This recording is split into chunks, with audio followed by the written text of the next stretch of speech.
So hi, my name is Joel O'Neill. Again, I'm going to start with the topic lecture for summer 2023, the economic inequality topic lecture. Can you move forward here? So during this lecture, we're going to talk briefly about the resolution, just to get a survey of what the terms mean, what the terms look like. Then we're going to talk substantially about poverty and economic inequality in the United States, talk about some of the historical phenomenon, trends, etc.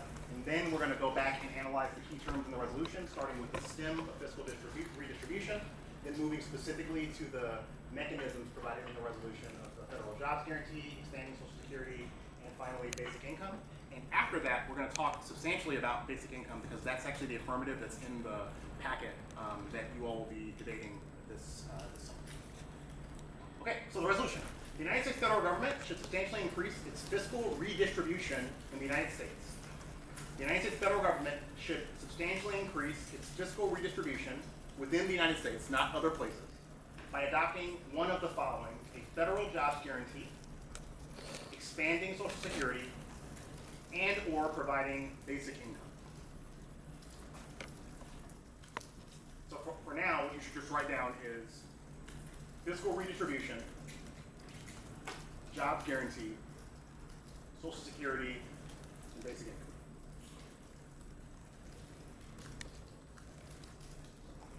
Okay, so before we get into talking about the resolution itself, it's really important for us to talk about the roots of economic inequality and some of the trends, because this is like one of the most important issues of our time. So, what is economic inequality? Well, there are two facets to economic inequality. Economic obviously refers to money, right? But money takes, I don't want to say takes two different forms, but inequality takes two different forms. You can have inequality based on income. So income is money that you make, right? So they include your wages. If anybody works at a job, hourly, you get money, you get a salary. Earnings include salary and other compensation directly for the amount that you work. If you have interest on savings, you have money in a bank, in some kind of account, you have the savings account. Raise your hand if you got a savings account. Okay, excellent, excellent. Then you are earning income because that money is sitting somewhere and it is gaining interest. And once you pass a certain amount of it, you probably need to pay taxes on it, but that counts as income as well. Also, payments from social programs. So for example, when I was young, my family qualified for SNAP, the Supplemental Nutritional Assistance Program, right? Food stamps, basically. And so that counts as income for my mother. When she had to do her taxes, she had to specify the amount. The fact that it came from the government was not important, it still counts as income. So, when people make less than other people, there is obviously inequality. But there's additionally inequality in wealth. Wealth means your assets minus your debt. The things that you can sell to make money on, assets minus your debt. So for example, if your parents own a home, they could sell that home. So that's an asset. If you own a car, then that's an asset as well. If you went to college, your parents went to college and they got loans or credit card debt, that's negative assets. So your wealth is what I would say your net worth, right? Your assets minus your debts. Okay.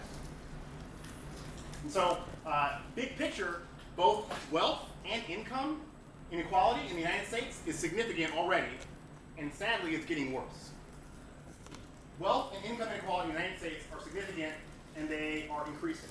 And you can see from these figures. So the first one concerns income. And this is going from years. So 1970, 2000, to 2018.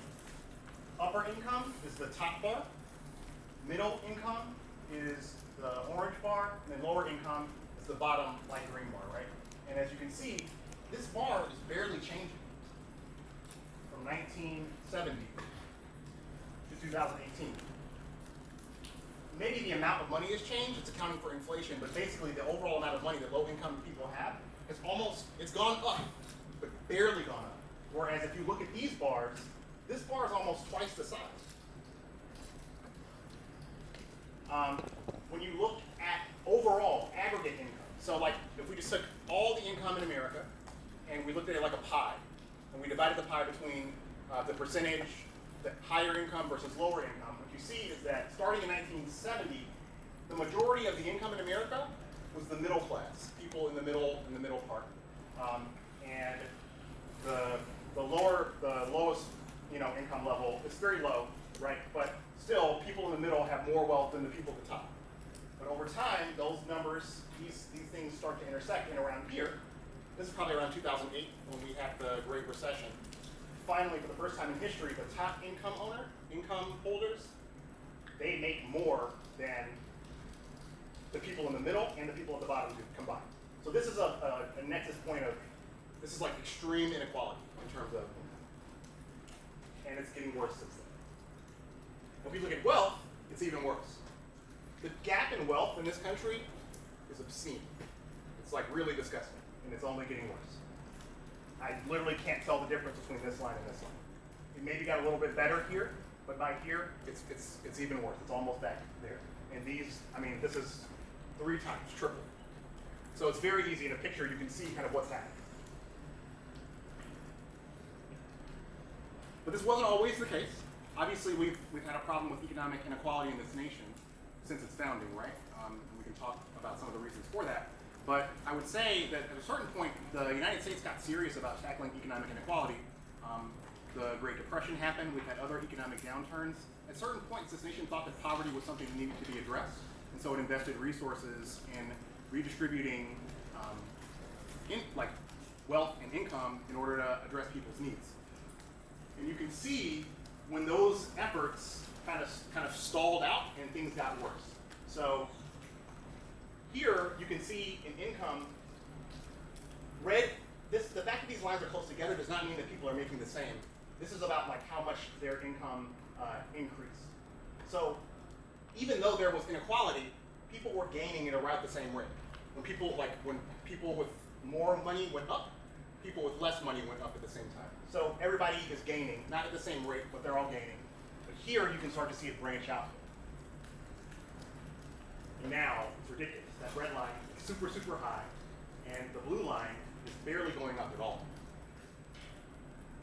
So this is a fairly recent phenomenon. I know that like many of you were born after 9/11 apparently, but in the history of the United States, this is a fairly recent phenomenon.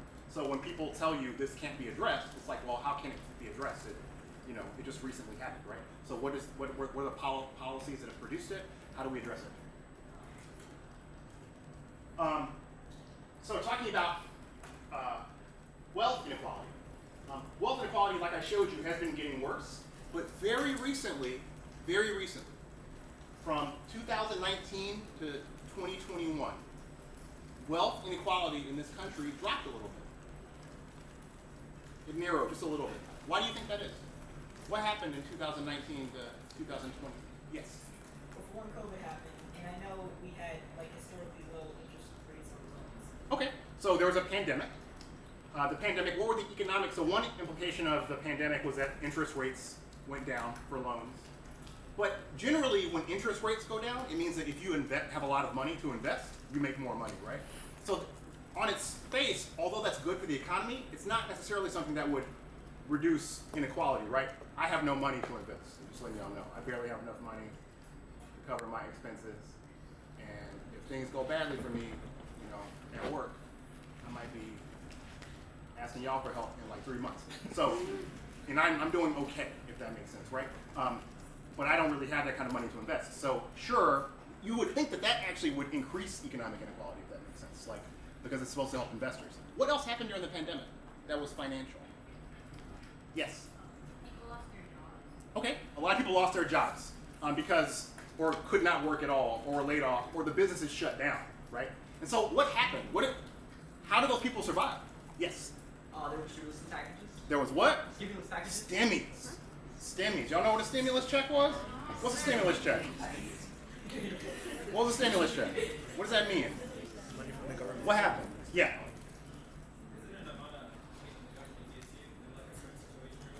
Yeah. The government handed people money. Between 2000, so over this time, the amount changed based on like what you made. But I would say between 2019 and 2022, everybody got between $2,000 and $6,000. between $2,000 and $6,000. What's crazy is that that amount of money actually made a difference. It actually narrowed the wealth gap. Why? Because the people at the bottom have nothing. A small amount of money, like $5,000, to me that still sounds like a lot of money, right? That's like a fairly substantial part of my paycheck for the year, you know? But for a person who like is Jeff Bezos, it's like they literally don't even, that's tip money. It doesn't make a difference. It can't actually make a gap. But the fact that statistically the wealth gap shrunk with such a small amount of money really gives you an impression of like how much wealth people have. People at the lowest income have like negative wealth. Negative wealth. I have negative wealth. I have my loans from my student loans are definitely like bigger than any assets I have. It's not even a question. And I'm doing okay, if that makes sense. You know? So wealth inequality is a major problem. It's getting worse. However, during the pandemic, it got a little bit better because the government decided to give people money, which gives us an indication of perhaps why we're talking about this topic. So the federal government recognizes that economic inequality is an issue, and there are policies designed to fix it. An example of this is the way our tax rate is progressive. We'll talk more about the difference between types of tax policies, but for now we'll just say that if you make a lot of money, you pay more in taxes than people who make less money. That's designed to raise revenue. It's also kind of designed to reduce economic inequality, or at least to like address it or remedy it in some way. And so those policies make a difference, but they're not enough. Or they help, but not enough. And so these two charts just basically look at the distribution of funds before and after federal redistribution. So you can see the bar for the bottom 20% is super small before, if we're just looking at how much money people make. And then after the government redistributes it, this slice of the pie gets a little bit bigger. But it's still so small, especially given how many people we're talking about. So the federal government can make a difference. However, what's happening right now is not sufficient to solve the problem. Before we move, yes? Can you go back? I don't understand it. Sure, one more. So what you can see from this is that this is basically looking at what percentage of money, of income people have before the federal government tries to redistribute it. So this is just like what you make. If you are low income, you are in this bright blue little sliver. These signify different gaps, but this is the smallest one. So before the government does anything, lifts a finger to try and address inequality, it's that size. After policies designed to redistribute wealth, it's bigger. So what that tells us is that the government can do something to fix this problem, but they're not doing enough right now. Okay. Briefly, I just want to say our inequality is not just bad for us. It's like it's bad globally. Like it's really, really, really terrible. In terms of income, of the G7 countries, the most developed nations in the world, the ones with the most economic resources, we have the worst, bar none, income inequality in the world. Next slide. And so, what are the impacts of economic inequality? Well, the impact of your affirmative is going to change, right, based on what your plan is. But big picture, these things are all documented. These are all things that we have studies demonstrating that they are true. And these are impacts not of just not having enough, right? If you don't have enough money to eat, then obviously that's bad for you. But these are not impacts of just people not having enough. These are impacts of some people having more than others. Inequality. Lower economic growth and stability. It hurts our economy long term when there are haves and have-nots. We might do well, but then we do really poorly. There's a boom-bust cycle. People make the argument that like we just need the system to have inequality because of the economy and benefiting the economy, but we know that long term, if you look at it on the big picture, it's actually bad for the economy to have too much economic inequality. Increased populism and political stability. That word, populism. Do y'all know what that means? Just heard that term before, populism. Yes? Populism is like appealing to like the people in a general sense? Yes, appealing to the people. People who are angry. People who are disaffected. People who feel like those brown minorities are taking all my money. All those immigrants are getting all the benefits that are actually for me, you know. A white male who founded this country, etc., right? Populism and political instability, we've got a lot of that going on right now. Decreased trust in government and democracy. I don't need to explain that one. Shorter lifespans. People die. Inequality kills people. That is not an exaggeration. Literally kills people. Mortality rates are higher in nations where not just if you're poor, but if you're poor and other people are rich, it worsens public health. So that's not about the individual dying or getting sick. It's about the susceptibility to diseases, for example, like the pandemic. Nations that have high inequality are less likely to be able to stop the spread of like something like COVID-19, because some people can afford a vaccine and some people cannot. Some people have resources to stop working and to socially distance, and some people do not. And lower educational attainment. If you're working, you can't go to school. Education, sadly, or I don't want to say sadly, it's good, I'm an educator. Education is one of the proven, levers for social mobility in this country. That as your education goes up, you're just much more likely to be in a different social strata than you were before. We want as many people educated as possible. There's intrinsic value to education in addition to the economic benefit. And with massive inequality, you gotta go, it just doesn't work. Yes? What about some people having more money than others versus just some people not having enough money is bad?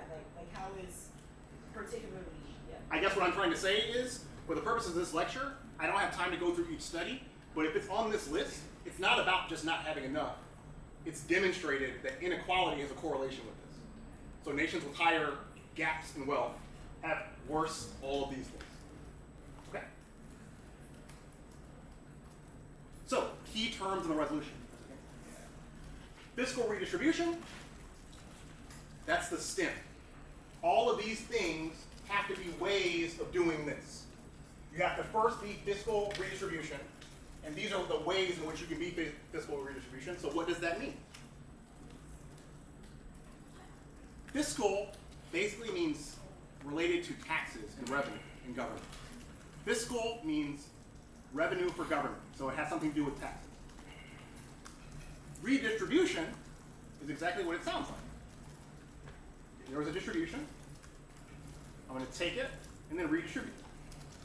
It's like Robin Hood, but legal. So distributing societal goods differently, from the haves to the have-nots. It must include a tax. That's why it says fiscal redistribution.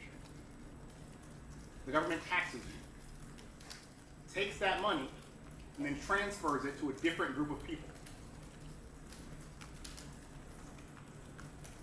So again, the topic is not just, there are ways to do a basic income that do not involve fiscal redistribution. There are ways to do a federal job guarantee. Basically what I'm trying to say is there are ways to address poverty that are not fiscal redistribution. We could borrow money from China and other nations in order to get enough money to do certain policies. We could cut existing policies to save money so we could fund new policies. That's not what the resolution says. The resolution says you have to first be fiscal redistribution. So the words in the resolution don't just tell us what we have to do, they also tell you how you have to pay for the plan, is what I'm trying to say. Yeah. So, sorry, it's a tax and transfer, and finally, that tax has to be progressive. The next slide explains what that means, progressive. In a progressive tax, you take a larger percentage of income from higher income groups than lower income groups. So with progressive taxes, when you make more, you pay more. When you make less, you pay less, percentage-wise. An example of this is the U.S. Income tax. There are different brackets based on how much you make. So for the lowest bracket, you don't pay anything in federal taxes. In fact, you get money back. You make a little bit more, and then you gotta pay a little bit. You make a little bit more than that, you gotta pay a lot. At a certain point, then it's like 35%. I tell you, when you cross that threshold, it's like, what? It's a different moment. Changes your politics. That's not true. That's not true. That's a joke. It's not real. But anyway, progressive taxes, we take more from higher income groups.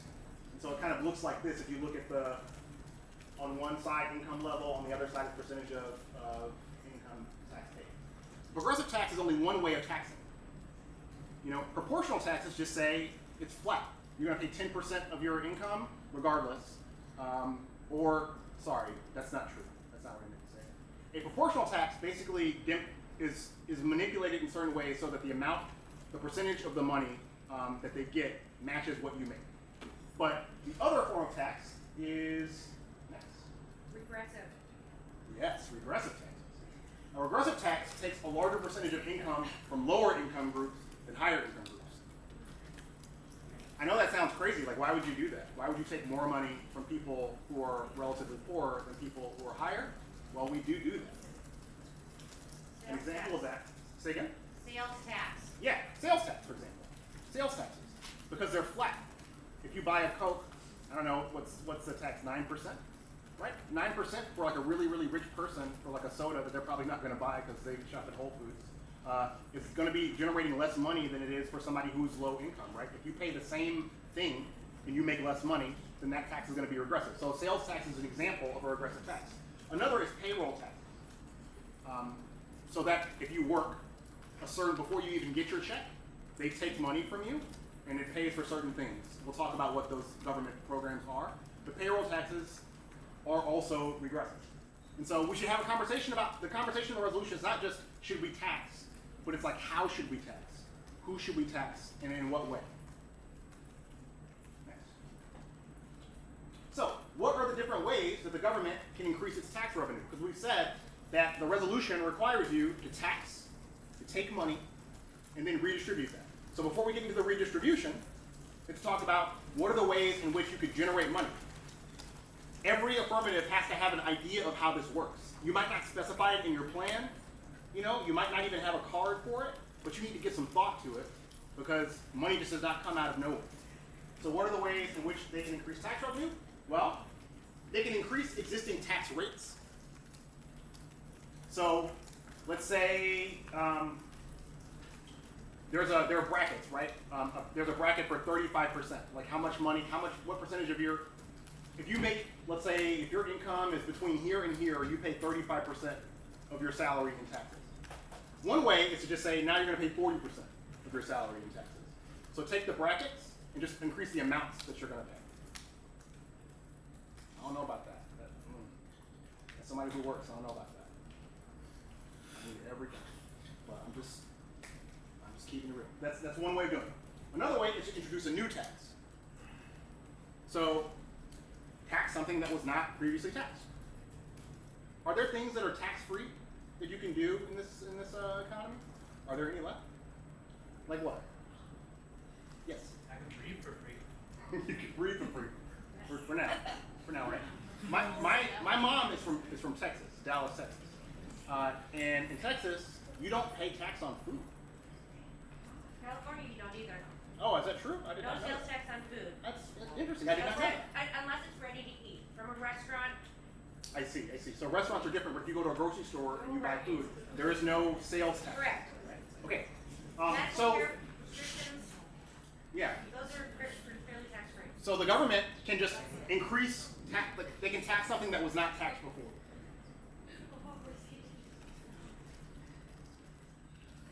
Or, these are very similar, they can close existing tax loopholes. So there are exceptions to tax rules that allow for certain people to not pay taxes. They're required to, but there's like a thing that they did, and now they're exempt from paying that tax. Example of this is the mortgage interest deduction. If your parents own a home, and unless they're like mega rich, they probably have a mortgage, which means like a loan. They got a loan to own their home. And they're paying that off month by month.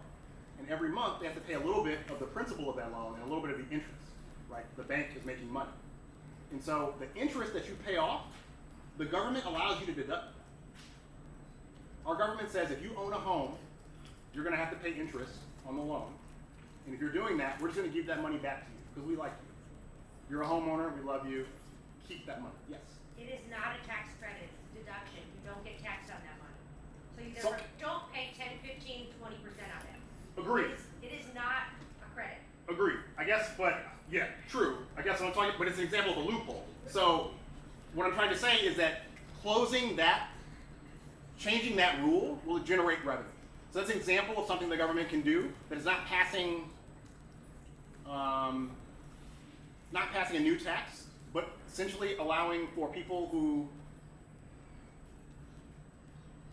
pay less than probably they should to pay more. So these are different. I would say, is your app going to specify which one of these it is? I wouldn't really unless I had to, but you should know the differences between these and have a sense of how much money your app would take. And so you can at least talk intelligently about these things. Next. Okay, so what are the major sources of tax revenue we have now? Major sources. Like, we generate revenue a lot, but the vast majority of the money comes from either income tax or payroll tax. So income tax funds the U.S. general funds. When we take money out of your check and it's for income taxes, that goes toward defense, the money that pays for the Department of Defense, education funding, transportation, etc. The money that covers those things that the federal government spends is all paid by workers, basically 100%. Because that's who pays income tax. The other kind of tax is payroll taxes. And like I said, payroll taxes come out of your check before you get them. Payroll taxes fund special programs. So a lot of the things we're talking about, Social Security, Medicare, unemployment assistance, that stuff comes from payroll taxes, and that's paid by workers and employers. The costs are split. And we'll talk about the different options in the resolution and where the money comes from. It's going to come from one of those two. Okay. So, I will just basically say that even though we have a progressive tax system in this country, we do have a progressive tax system. The more you make, the larger the percentage of revenue that comes from your group. That people who had a lot used to pay more. The top marginal tax rate. So this is the group of highest income earners, and this is where it is historically. This is lower than it was in the 50s, in the 60s. They used to at a certain point, relative to inflation, they got taxed like 90% of their income, 70% of their income. Now it's like right under 40. So when people say, "Oh, you're going to raise taxes," how can we afford this? We've never had tax increases like this. Well, in terms of income tax, it's just historically not true. Our income tax rates are low relative to what they used to be, at least for the top income earners. However, or not however, I guess this is as a function of that, federal revenue from taxation has decreased. So over the years, we get less money from taxes. We've had policies that have either given tax cuts, tax breaks, lots of other changes, but big picture, the government generates less money now from taxes than it used to, but it hasn't spent less money. We spend more money on social programs, and we take less money in taxes. You don't have to have like a degree in economics to understand that it's not going to work forever. You either spend less money on social programs, or you can take more money in taxes.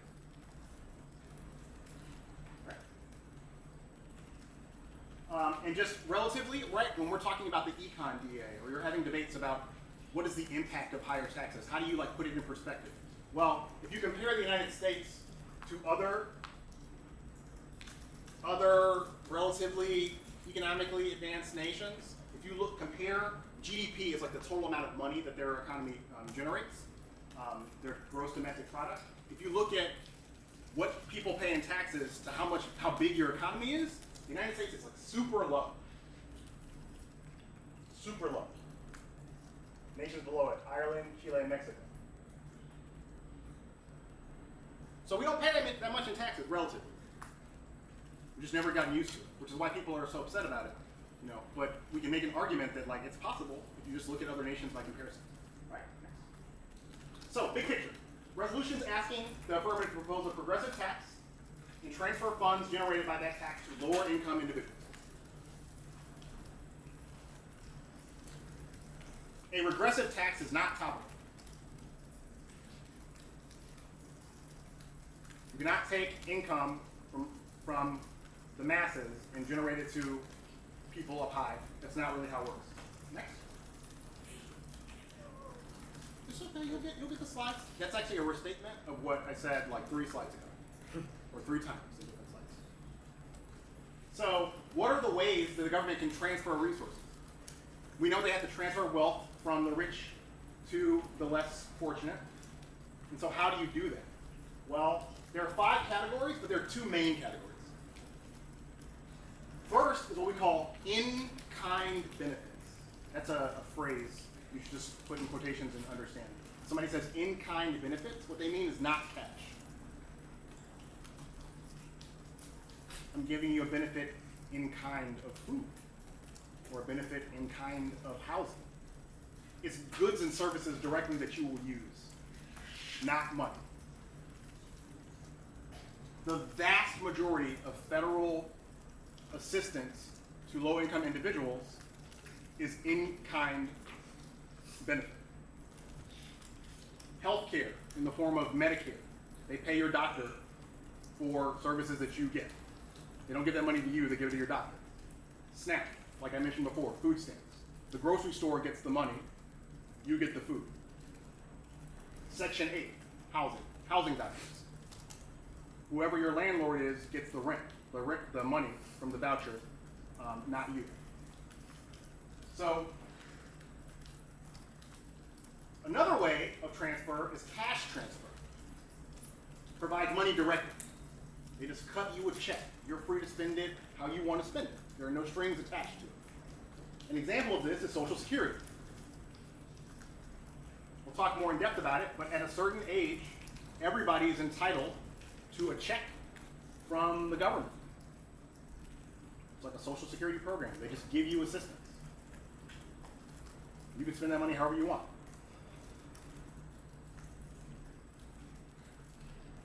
I'm not really going to talk about these 2 because they're not super important, but I will also say tax rebates is another way in which you can transfer resources. So an example of a tax rebate, it's like when it's like a negative income tax. Instead of you paying in taxes, they pay you. The government pays you instead of you paying the government. An example of this is the Earned Income Tax Credit. Earned Income Tax Credit. You should write that down, the Earned Income Tax Credit, because it's relevant to the affirmative that you are reading. The Earned Income Tax Credit, or the EITC, is basically a credit that goes to people who work who are low income. If you're low income and you work, you probably qualify for the Earned Income Tax Credit, and it's like I don't want to say enormous, but it's a significant amount of money. I think it went to at least, I don't remember. I should look at the piece of evidence. I don't want to give you a false statement. Okay, next. So, those are all the ways the government can transfer money in general, but those are not all topical. Again, I just gave you a list of all the ways that the government can transfer money. Some of those might be negative arguments. Some of those might be what the status quo is doing. Not all of those are topical. So, what is included in the resolution? These three mechanisms. The federal jobs guarantee, Social Security, and basic income. Let's go through them in order. Next slide. So the next one. Adopting a federal jobs guarantee. What does that mean? It's exactly what it sounds like. If you want a job in America, you can have one. The government will either pay a company the government will provide opportunities for people who want to work but can't get hired by a corporation. So if you're unemployed but seeking work, the government will create a job for you. It's very similar to the New Deal of the 1970s. I'm sorry, not of the 1970s. The New Deal, or the Public Service Employment Program of the 1970s. But the New Deal was Franklin Roosevelt. We were in the Depression, and it's like, hey, we got to get people to work, and so let's make work for them. Let's build things. That's where the start of infrastructure projects in this country really came from. And so it's like, think of it as a New Deal. It guarantees full employment, and you got to give them pay sufficient to earn a living wage. So people who argue for a jobs guarantee all argue that the pay needs to be adequate. You can't give people terrible dead-end jobs. That doesn't really solve the problem. Next. Oh, sorry. That's just a replay of that slide. Next one. what kinds of jobs will be included.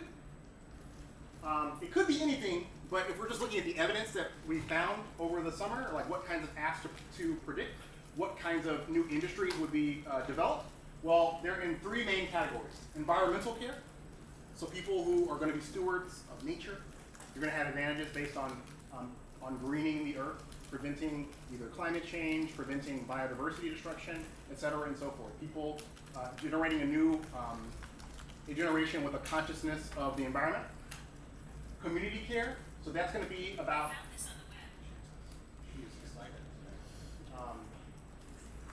And people care, like elder care, child care, et cetera. Like the lack of child care is one of the major impediments to addressing the economic mobility of women in this country, for example, of lower income families. If you do not, child care is incredibly expensive. I don't have a child for a lot of reasons, but one of them definitely is that like I can't afford to take care of them. Like I'd have to quit my job. I don't even know what I would do. And so the government could provide child care through a federal jobs guarantee. So the advantages here will not just be about alleviating poverty, they'll be about what kinds of jobs are created as well. All right? Next. Can I ask you a question? Yeah. Do you think that there are policy apps out there that are topical and also talk about like work programs for immigrants, for example, like Bracero program ads? So the question is, can you provide work programs for immigrants, people who are undocumented? And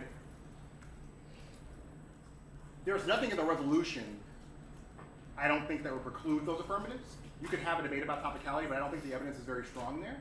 It's more about finding the solvency advocates for it. There's no word in the resolution that I think would preclude the government from including immigrants in a work guarantee program. Yes? Can you give us a quick example of community care? A quick example of community care.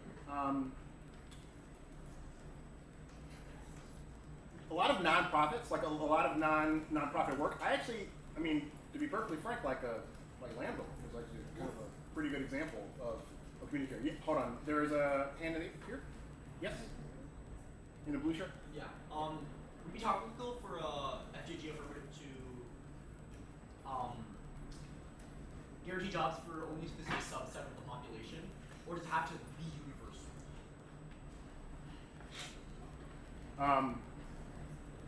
I actually don't know whether it would be topical or not. I can't imagine that. I don't know. I haven't seen a person advocate for that. When you talk about a jobs guarantee, you can't say, I think it will be illegal to guarantee jobs for only certain types of people based, you know? Oh, I see.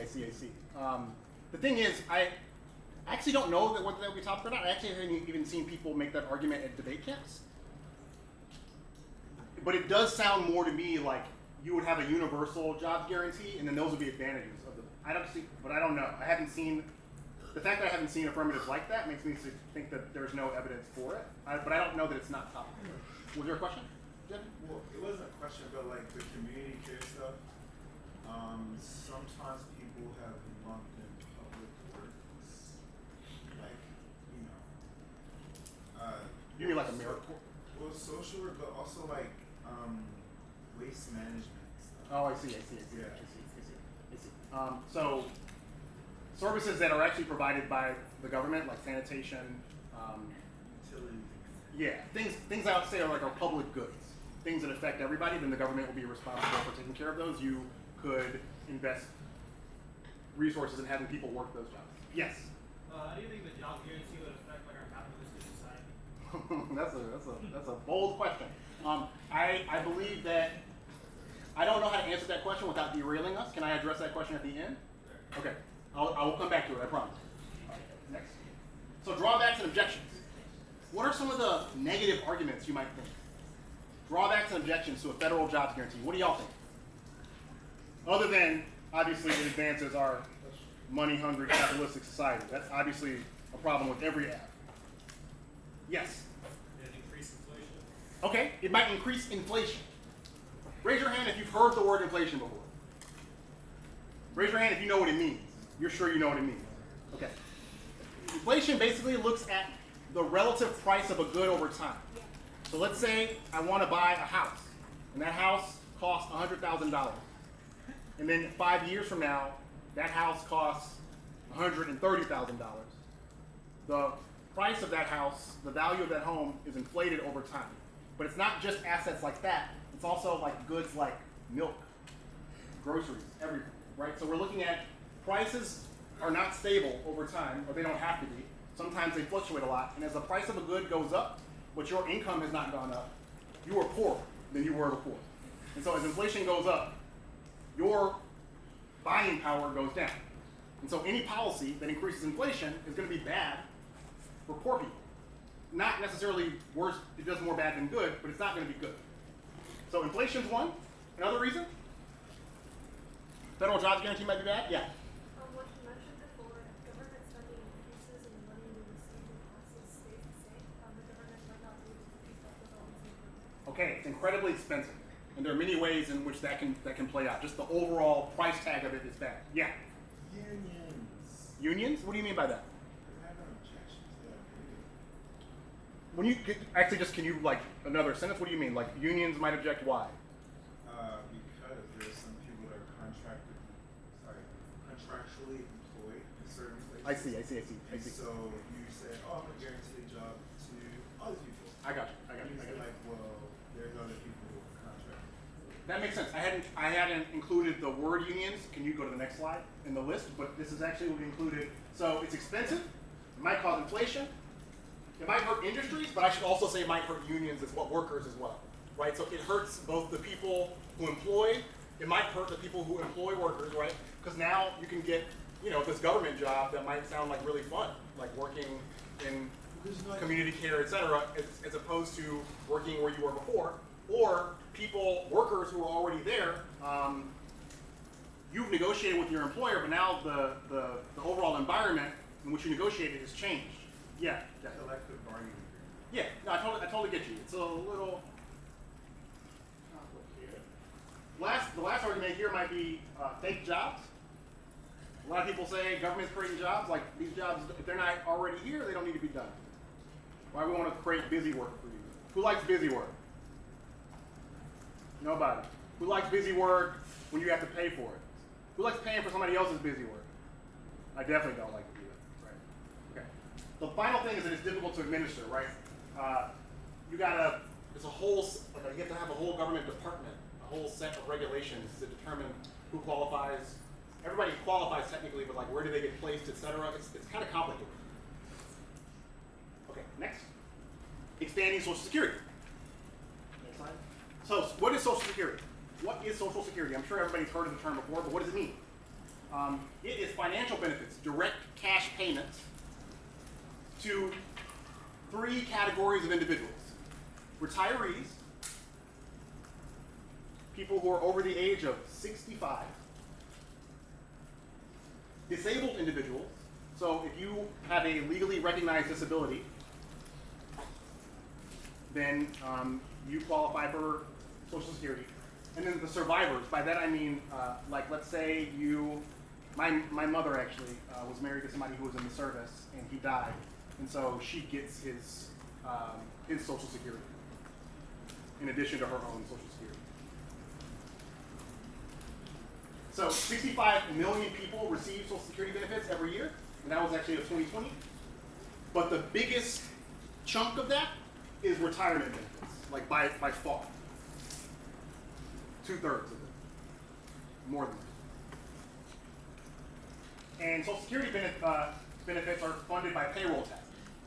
They come out of your check. Everybody pays them. If you get a paycheck, that money's taken out before you even get a chance to it. And it's not just you paying it, it's also your employer paying parts of it. Yeah. Yeah, so since Social Security in the resolution is capitalized, could we also like interpret it as benefits stemming from the Social Security Act? What other benefits would those be? It would include like Medicare or something like that too. Oh, I see. The reason, okay, so there are debates happening about what does Social Security mean. There are expansive understandings of it, as in it is essentially the underlying structure of our social safety net. There are people who will argue that Medicare benefits are topical. I don't know how to answer that question definitively. What I would say is that will be a debate to be had. And if people who want to run Medicare as an AF are going to have to debate topicality a lot, is what I would say. But you can make that argument. I think the major issue with that is just because the wording says expand in the resolution, and so it's like expand Social Security could mean anything. It could mean like adding new provisions about who qualifies as well. And so you're saying like why they don't want to include like other categories, or No, I'm saying like that's going to be the major issue. Oh, I see. Yeah. I got you. What is Yeah, that's what Okay, we're allowed. so next. So how could it be expanded? Well, you can expand it in 3 different ways. You can just increase the amount of money that people get. My mom is over 65, so she qualifies for Social Security. You just increase the size of the check she gets. Makes it that she's able to live more comfortably, reduces poverty by, some measurable amount. You could lower the retirement age. Yeah. What's the price? Like, what's the check now? What is the check now? Actually, that I do not know. Depends on how much you put in. Yeah, so like it's based on your there's like a base amount, but it's based on how much you earn over. Like, if you earned a lot, your check is bigger, and then there's a cap at a certain point. So like if you earned millions and millions, right, you don't get a check equivalent to that. But essentially, it goes up until a cap. You can lower the retirement age, so allow for people to retire quicker. Yes. So is Social Security proportional in the sense that some people get more if they're Yes. lower income bracket? Well, not if they have a lower income. It's based on how much money you contributed into the fund. So, like, did you work more? Like my mom, like I said, she inherits the benefits of her late husband. His benefits are bigger than hers because he worked more. Yeah. If we expand eligibility, does that mean we'll be like taxed more? Well, we got to pay. The resolution requires that, if that makes sense. Like in the real world, expanding eligibility just means you got to pay for it somehow, and there are many ways to pay for it. But this resolution requires you to tax progressively to pay for it. So yes. Let's say someone worked for more years, but they made less income than someone who worked less, but made more income. Would the person who made less income but worked more get more Social Security? It depends. It depends on how much longer they worked, and then how much money they made. But just think about it like your check is bigger the more money you contribute. So either that's your checks were bigger, your contributions were bigger, or you made more contributions. Or you expand eligibility groups. So an example of this might say, let's expand to a different disability. All disabilities are not covered. For example, there are certain mental health issues that medical professionals consider to be disabling, but are not recognized as disabilities, and so we might allow for a different category of people to get those checks. People who are traumatized, for example. Okay, next. Drawbacks and objections. A lot of these are going to be pretty similar. What are the drawbacks and objections to expanding Social Security? Are you raising your hand? No? Some of these are the same. So what are some of the objections we've already had to another policy? Inflation. Say again? Inflation. Inflation. My mom buys stuff.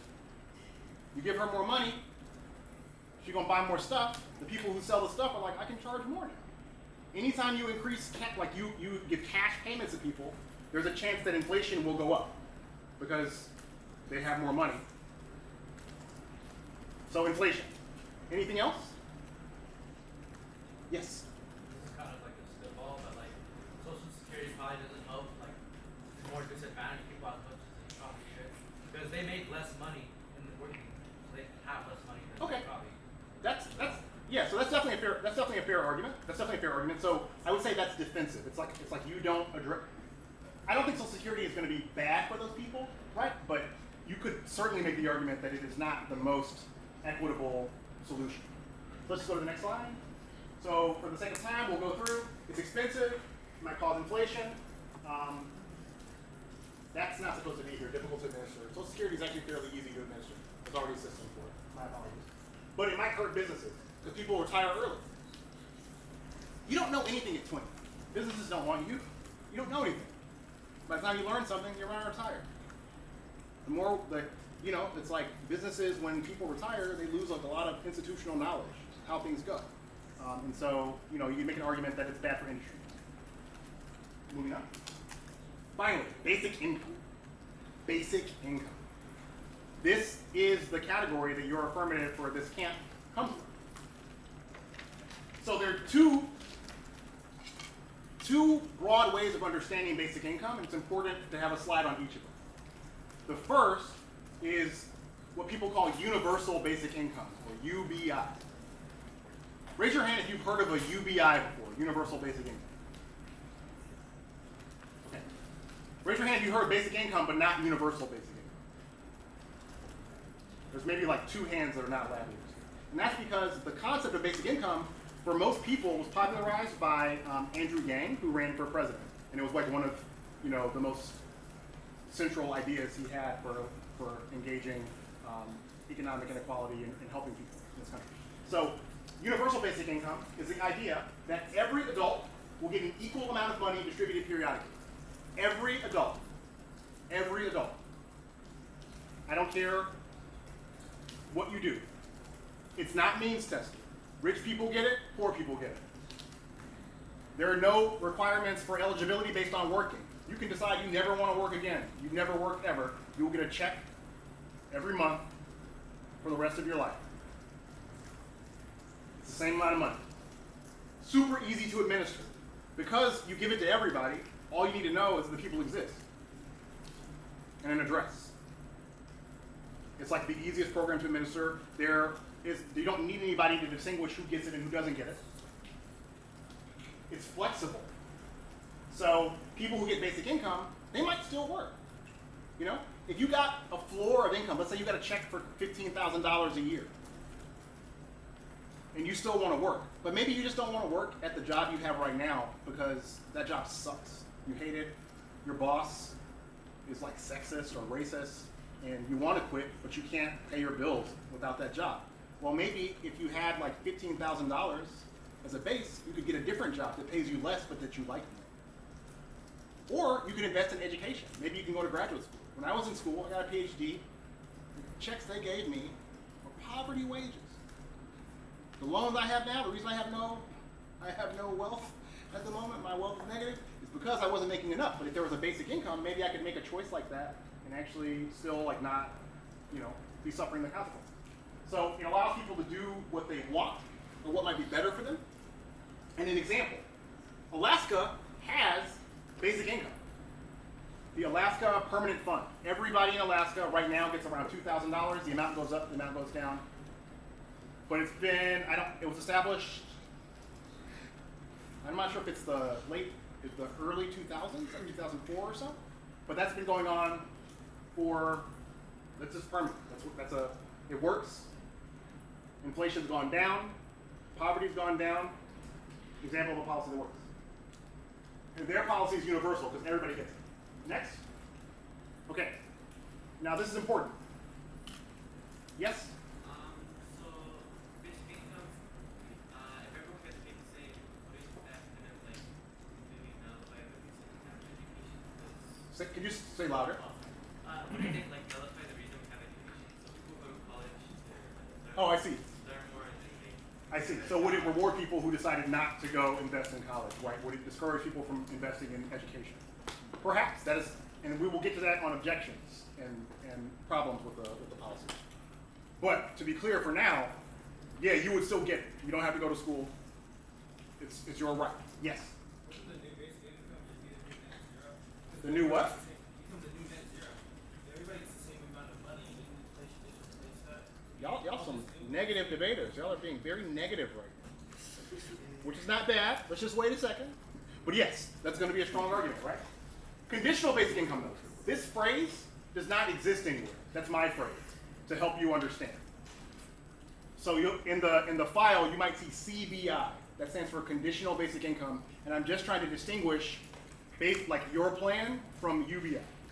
But you won't see this in evidence anywhere. I don't want you to be confused or go to tournaments and then people don't know what you're talking about. Conditional basic income refers to this idea that it's basic income, but everybody doesn't get it.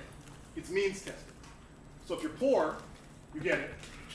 After your income reaches a certain point, $50,000 for an individual or $70,000 for a family, you no longer get it. So it's guaranteed to everyone so long as you are poor. That's the only eligibility requirement. You still don't have to work or anything else. So the only difference between a UBI and a CBI is that a UBI gives the same amount of money to everybody, a UBI gives the same amount of money to everybody, and a CBI gives a proportional amount to only people who are low income. And people who are poor get more than people who are kind of poor. And it phases out.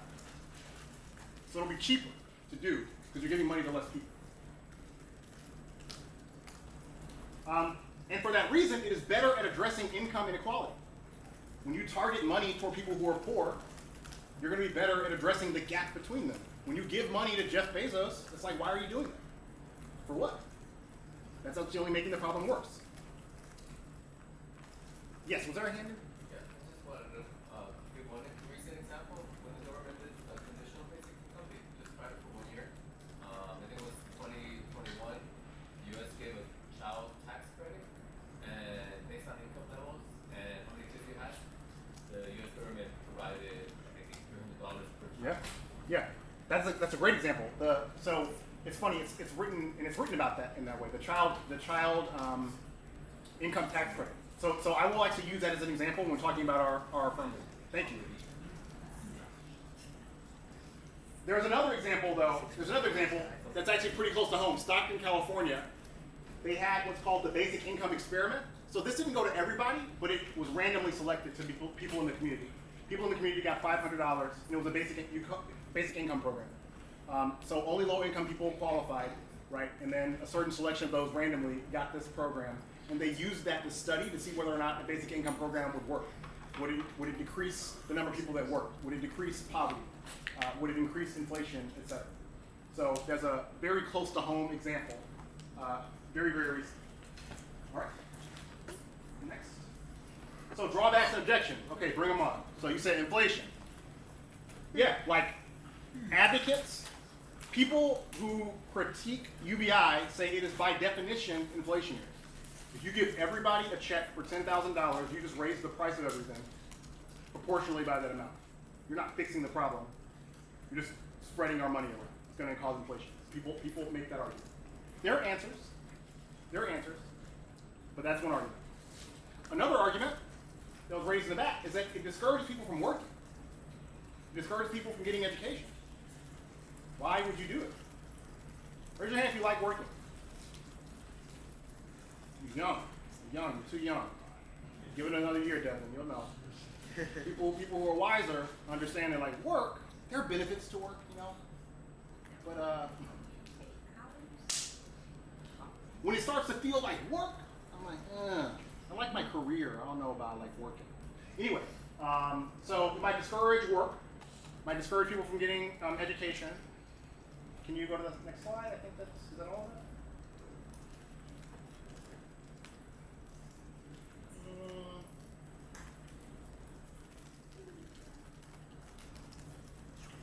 That's weird. I don't know why I have this third one here. You know, I would say universal income is super easy. Universal basic income is super easy to administer because everybody gets it. If it's conditional, then it's based on income and it gets a little bit harder. But still, it's going to be way better than like a jobs guarantee.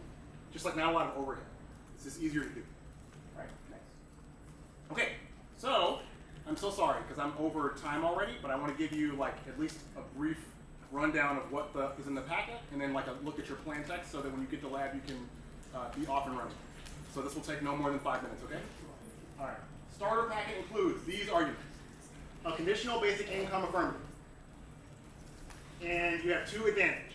Advantage one is poverty. Poverty in America is bad. And a CBI would purport to eliminate it completely. Advantage two is advancing racial equity by closing the racial wealth gap. Because there's not just a gap between the rich and the poor. Your race predicts your income. For every dollar of wealth that a black family has, a white family has $10 on average. And so, as long as we target a UBI, and it's because black people or people of color are more likely to be disproportionately to be poor, that this kind of policy is going to reduce the racial wealth gap. Negative arguments.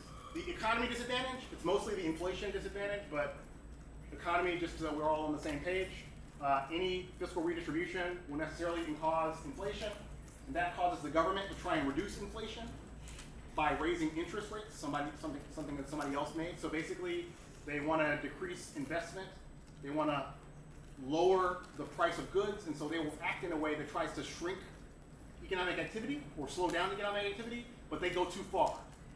They're trying to fix it, but they go too far and they push the whole train off the rails and destroy the economy. Third argument in the packet is the welfare reform counterplan. So sure, there are a lot of people in poverty in America. There are actually 38 million people below the federal poverty line in America. And obviously, if you are a serious policy person, you think that's a problem. You know? And so how do we want to address it? But some people think that we should address it using the existing system, which is geared toward getting people to work, as opposed to just giving them a check for not working. And so we would reform the system by investing money. So for example, making unemployment checks, unemployment benefits, they end after a certain point. You might expand how long you get them. So while you're in between jobs, the government's still supporting you. Or you might expand the size of the unemployment checks. We invest in money so that people can get job training to get the jobs of the future, right? Et cetera. So expand the existing system, invest money, but invest that money, think of that money as an investment for building out the workforce. It's a long-term solution. And then finally, the critique of capitalism. So basic income is a half-measure reform that prevents radical revolt against capitalism, which is obviously the root of the problem. And that argument will be applicable against every topical affirmative just because of the nature of the topic. Next. So briefly, I'm going to just tell you about your two plan options because the packet has two different plans. The 1AC is exactly the same. You have the exact same advantages, exact same cards, everything, but you have an option of which plan to read. And this option might be given to you or not. It depends on your lab leaders. I don't really know how that will be understood. But you could read either plan based on what you wanted to advocate.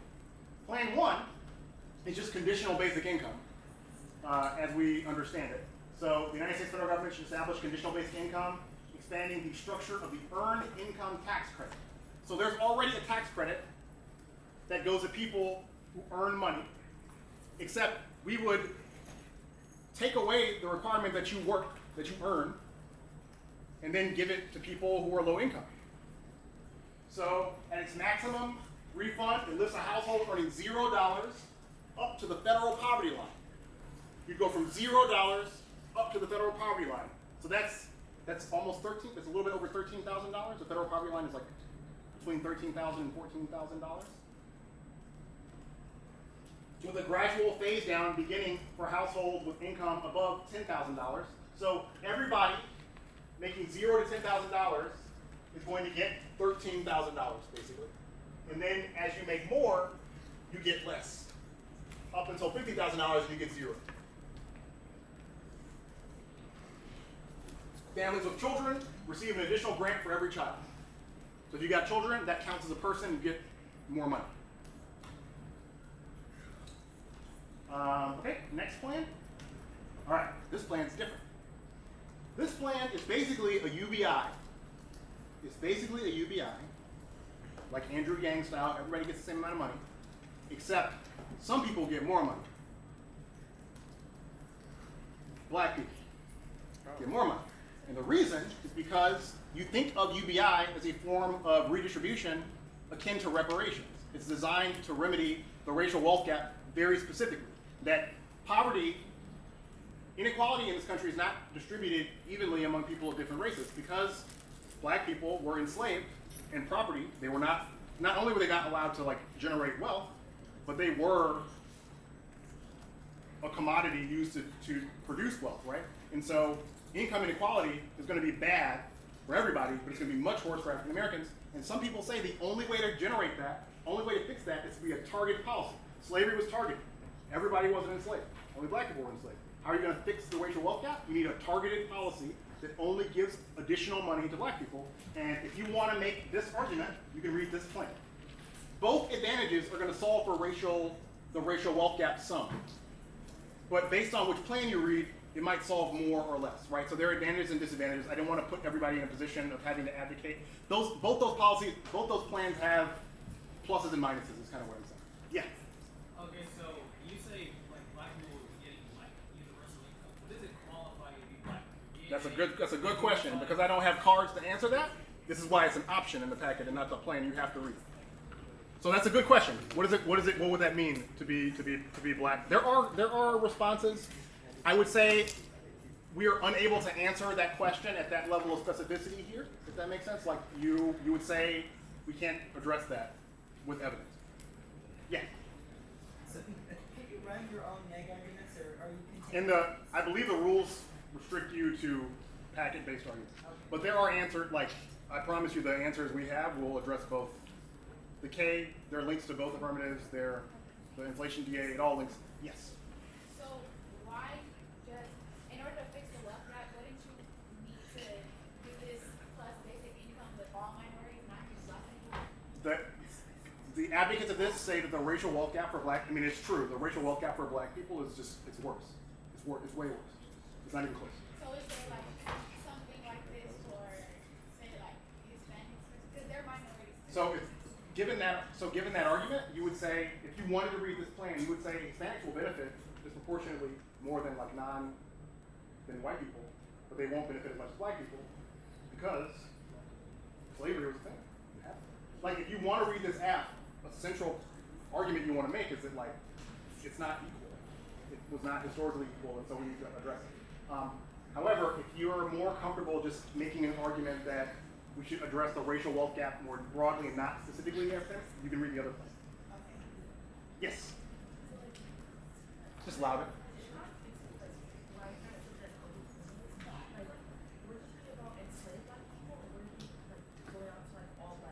Oh yeah, I don't know how we would. As specified here, it's black people. There would have to be somebody, you're right, that would determine what that means, but it could not be the first thing you said, like going back to the record. You know, the census classifies me. The census says I'm black. I write that down. You know what I mean? So it's like, I'm not saying it's easy. However, some people would argue that those questions are like not the most important questions to address. Some people would say, can we first just agree that reparations are a thing we should do? You know, that they are necessary? Can we try? Or are we just gonna like stop? Right, like, you know what I mean? Yeah.